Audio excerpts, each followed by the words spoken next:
It's nice to compare different countries how to do the similar thing or same thing.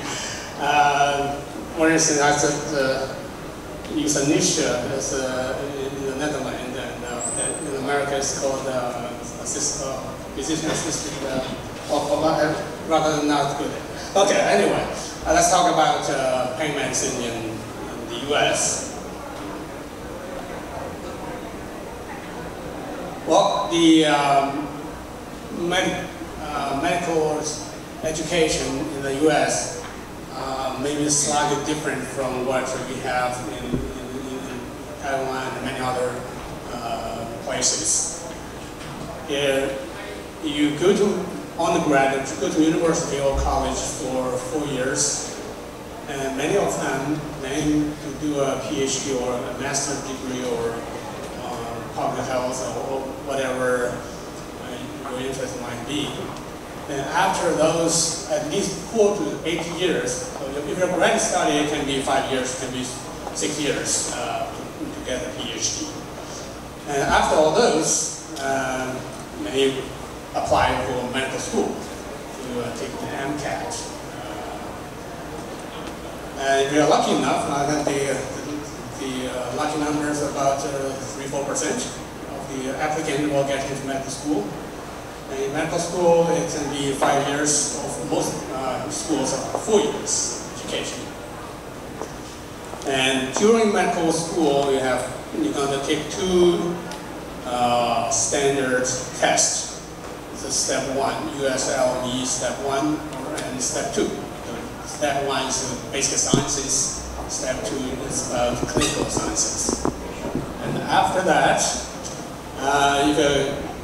most people are pass that pretty well. Then you go to a residency of your choice through competition or matching program. So there's a national match program. If you choose dermatology, orthopedic surgery, anesthesiology, or whatever, any residency you are interested in. You go to residency that range from 3 years to 7 years, or even longer, depending on which specialty. For family medicine, 3 years. Emergency, 3 years. For anesthesia, 4 years. After you graduate from your residency, and many people go to practice. And now more and more people are going to do a fellowship. It can be cardiothoracic anesthesia or pediatric anesthesia, critical care, pain medicine, neuro anesthesia. Just to name a few. And the pain fellowship, just to give you an idea, there were about 115 programs in the U.S. A few years ago. And because the different programs have a lot of different ways to treat, to educate fellows. So the ACGME, that's the national accrediting agency, decided to make pain really a multidisciplinary specialty. So that's many hospitals can have only one pain program. Either it's anesthesia run, or neurology, or physical medicine, or rehabilitation. In the U.S., most pain programs are run by anesthesiologists. So now, because many programs cannot meet the criteria, they have the number reduced to about 80. So in America, about 80 programs are training pain fellows.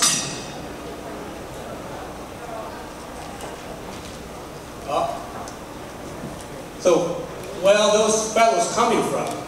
So anesthesia, 50% of people are coming anesthesia, 36% coming from physical medicine, rehabilitation, and some from neurology, psychiatry, internal medicine, surgery, radiology, and so on and so forth. So that's where those trainees are coming from.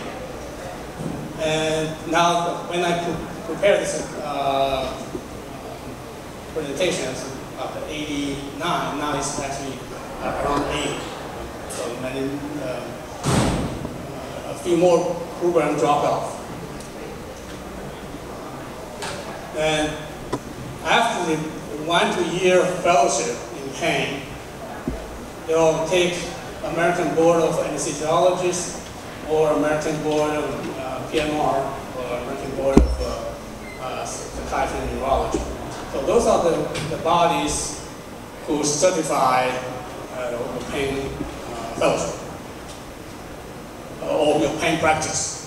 So only the top three, the American Board of Anesthesiologists recognized by American medical specialties, Board of Specialties. So with the World Institute of Pain and the American Board of Pain Medicine, those are not really recognized yet. So this, because the certification body are different, your pay salary will be different. So the anesthesia is still the highest pay certification. Well, once those fellows graduate, they'll move on to either practice in academia or private practice. And they are required to do continuing medical education to gain their credits to be able to recertify. So every 10 years you have to recertify, make sure you know the advances of new knowledge and skills. Well, the scope of pain medicine. Or what do they do during that fellowship? So they learn acute pain, chronic pain, cancer pain, and pediatric pain. So those are the broad category of area they learn. And many areas of interest in different medical specialties from where those residents or those fellows come from, do you well know? So people have different interests in the background. And research is vital to the progression of the specialty. So what are the objectives of the fellowship? So the Netherlands, the Dutch system has 4 competencies, and the US system has 6 core competencies. We'll talk about a little bit later. So the competence in pain assessment, that's fundamental. And formulation and the coordination of multi-modality treatment plan. Integration of pain treatment with primary disease and palliative care. And in interaction with other members of a multidisciplinary team. So those are the essential skills the fellows need to know, to learn. So the core competencies, patient first. Okay, always patient first, patient care. So patient like your service, patient have complaints about you, or patient do things safely. So that's apart from knowledge. Many people have good knowledge, they just don't care. Don't do a good job. Now, knowledge is secondary to patient care. Then practice-based learning and improvement. You have to find, from your practice, you find the questions, do your literature search, you find the ways to solve problems. So that's the vital skill you need to learn during fellowship. And interpersonal skills and communication. So that's very important. Actually, when you evaluate the fellows, or residents. It's quite objective many times, and one of the determining factor is communication skills. And many residents even do IV to a central line to a procedure do quite well, but when you just sometimes a breakage of communication, that's when problem usually arrive. Rises. So that's why interpersonal skills and communication is so important, and professionalism. And system-based practice, that's similar to the Dutch system of organizational skills. And that's really you have to know how the private practice is working, how people in academia do practice their medicine. So that's the 6 core competencies. How we evaluate. So how to achieve that? So we ask those fellows to 8 months of core training in chronic pain. It's 8 months. And acute pain and regional anesthesia with ultrasound guided blocks, catheters placement. It's usually about 2 weeks to learn from the neurologist. And you have 2 weeks of neuroradiology rotation. So those are the time you learn how to read the MRI, CT, myelogram, and other imaging skills. And there's 2 to 4 weeks of rotation in palliative care and cancer pain. Those most of the fellows do not really like it. It's like you go back to internship again. A lot of long hours and not a whole lot of hand using, and use a lot of internal medicine experience. But I think it's important. It have complaint every year. Used to be mandatory 4 weeks. Now I reduced that to 2 weeks. So we are a little happier. It's not really happier. We're very happy. Then psychiatry for pain specialists. That's 4 weeks. That where they will learn stress management, cognitive therapy, biofeedback, physical therapy, and many other skills. Group therapy, for instance. So this is actually a very good certification fellows really like. And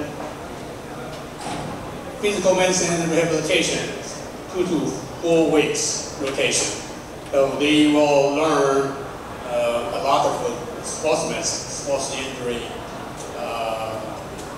musculoskeletal examination treatment. Then pediatric pain rotation 2 to 4 weeks. And we have specialist hospitals for the pediatric pain rehabilitation program. It's mainly for those with complex and written pain syndrome. We have a lot of those patients at a very young age. Then there's elective for research. You can do 2 to 4 weeks of research time. You can use that time to write a book chapter or abstract. And many of them actually, I can tell you one of our former fellow published 8 book chapters in 1 year and 3 presentations and got 2 awards. The people have some different backgrounds, have different strength. They have good training before they get to medical school. I mentioned some people have a PhD to get into medical school, so they can be quite productive. Because the research time is really, and you have so busy clinical learning and practice, the research time is really limited. So that's why we created a new program. It's a 2-year fellowship. I think it's one of the early programs in the United States. We have people dedicate time for research, clinical trial. They actually have the opportunity to work with outcome research. We have a department for outcome research in our anesthesiology institute. So they can take advantage of all the lectures, how to do experimental design, how to calculate the sample size, how to do the randomization, how to do blinding, and how to do data collection, data analysis. It's quite a good opportunity for for those who really have a heart on it. And you have the test. When you enroll the fellows, you ask them to have them, some people call the biopsy. You have a heart for research. Okay, assessment of pain, I'll probably we'll make it short. So that's anatomy, physiology, pharmacology, pain evaluation, neuromuscular, musculoskeletal, psychological assessment, diagnostic studies, X-rays, MRIs, and many other fundamental skills, and the psychosocial aspect of pain, cultural and cross-cultural considerations. So that's particularly in America, multiculturalism, or in Canada. There are different people from different background and culture. You are ready to know how to communicate and how to know many important things. You do not want to have cultural conflict. So all the terminologies, pain syndromes, pain originating from the spine, for instance, facet, discogenic pain, sacroiliac pain, myofascial pain, endopathic pain, headaches, orofacial pain, rheumatological aspect of pain, complex regional pain syndrome. Those are the things that you need to learn. Visceral pain, urogenital pain, cancer and palliative care, acute pain, and special populations of elderly, people with substance abuse, pediatric, pregnant, physically disabled, or cognitively impaired. And you also develop or learn how to do functional capacity evaluation and disability. The treatment of pain, they all learn the pharmacological intervention, such as how to select steroids, and how to monitor, how to do opioid agreement before you start any people on opioid treatment, and antidepressant, anticonvulsant, muscle relaxant, and other commonly used medications. And the psychological and the psychiatric approaches to treatment, cognitive behavioral therapy, and treatment of psychiatric diseases.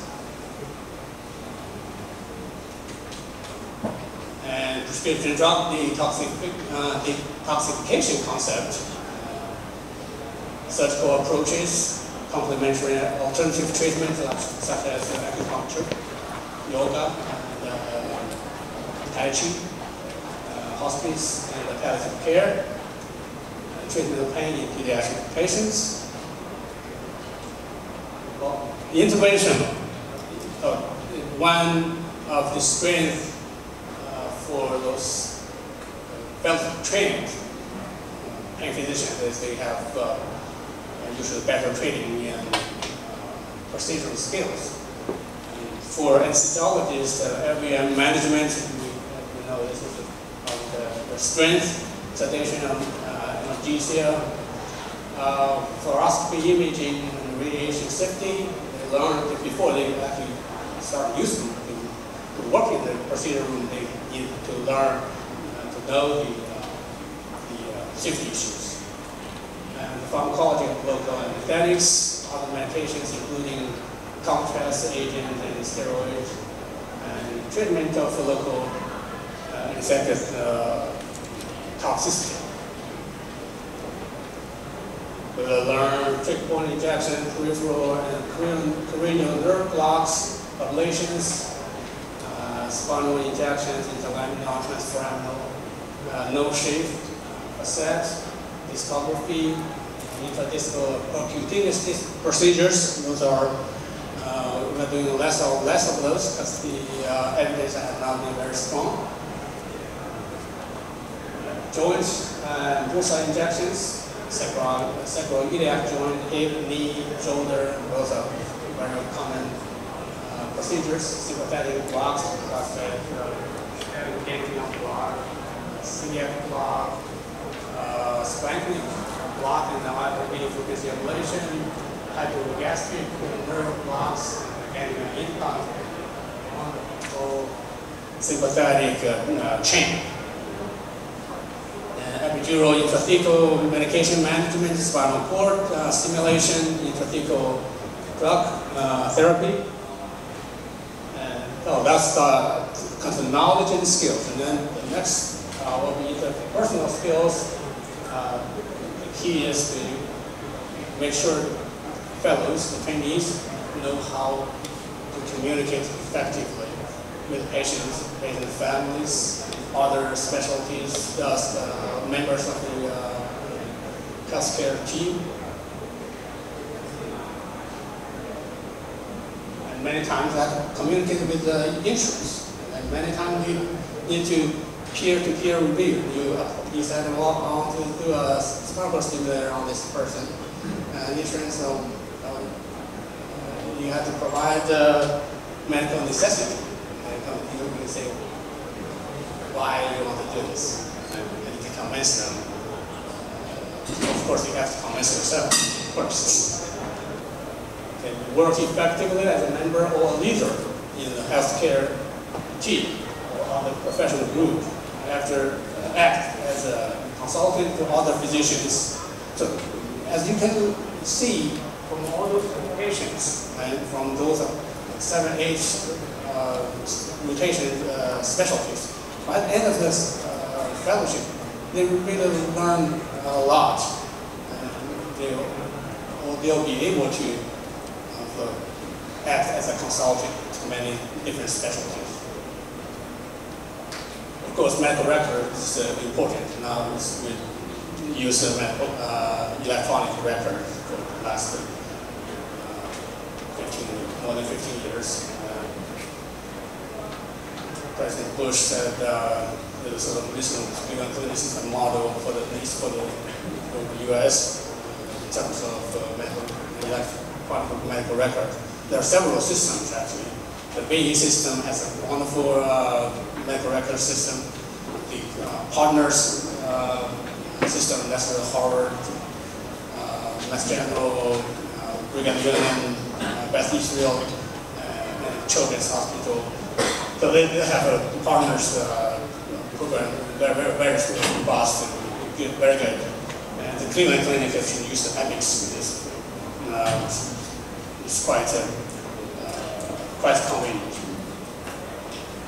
Okay, what is about professionalism?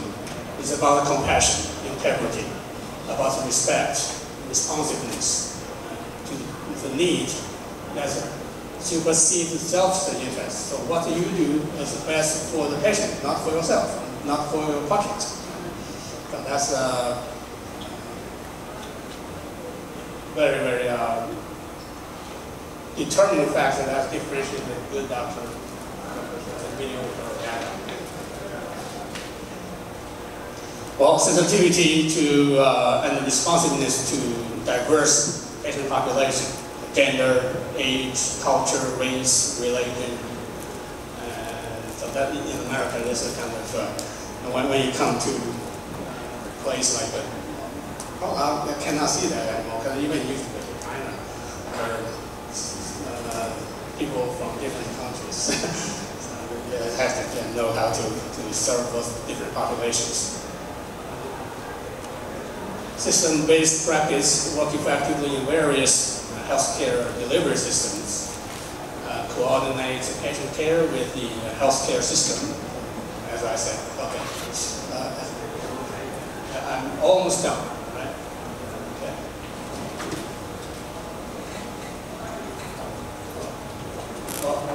What do you really is kind of people role if you are a healthcare provider for the patient. In the meantime, you are gatekeeper for the society. Right? Because the patient wants an opioid, for instance, and you have to see the consequences, whether it's the impact for society. When a patient takes a lot of opioid and gets into an accident, it's not only the patient himself, it involves the society. And the more people actually in the US die from opioid overdose than car accident. All right. So those are things you know. Right? So, how many minutes I have? 2 more minutes? 5 minutes. Oh, okay, that's sufficient. All right. So in academic centers, universities, or medical centers, private practice, anesthesiology department, rehabilitation department, surgical centers, and pain clinic, either solo or a group practice. Coding and billing. So this is so complex. I'm going to give you one example how coding and billing is used in the US. The coding is based on current procedural terminology, CPT code. There are close to 200 procedures, common procedures for pain physicians to do procedures. And those are based on those code reflects the complexity, the training, the skills required to perform those procedures. And if you use a code, you have to have the right diagnosis to support medical necessity. Then, I'll give you one example, that's a spinal cord stimulator trial. For instance, the trial, you put a lead as a code. You put a moderate sedation as a code. Recovery room as code. The programming is code. Lead cost, we use an electrode cost for fluoroscopy. And then, so there are 2 charges. So one is the technical charges or facility. So that's charged to the hospital or the surgical center. And then there's a professional, that's the charge to the physicians. So you look at one trial, you add up about $15,000. But that's not all you get, right? So you bill for that, and they may give you 30% or something. So then how do you determine you give 30% versus 50%? It depends on which area you practice. So in a large city like Boston or San Francisco, so the doctors are saturated and then they give you low reimbursement. But if you in Montana somewhere, remote area, nobody wants to go there, and you are the only doctor providing the service there, and they pay you a little higher. So that's how the US system is kind of complicated. LCD, a local determinant, right? Okay, research. This is a good example of how important research is. Clinical research, randomized control studies, retrospective or prospective, basic research, genes, proteins, channels, phosphate factors like growth with factor plasticity systems. So there are so many broad areas of research, and that's really hold the future for pain medicine. Without research, the specialty will die over time.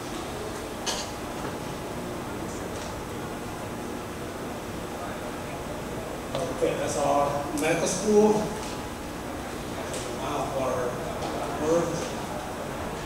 That's one of our hospital building. The conference room.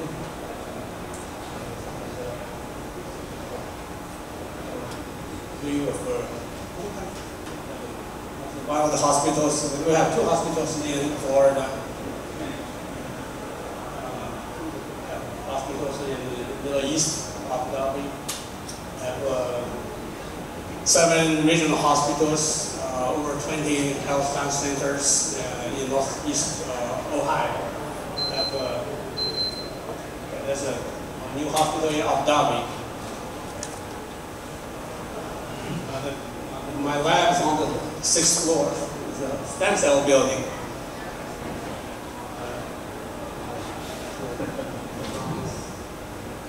So that's our pain center. We're on the 14th floor, the 9th floor, and 2nd floor.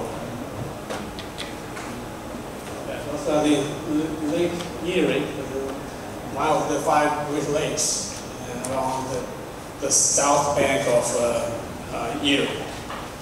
Thank you so very much.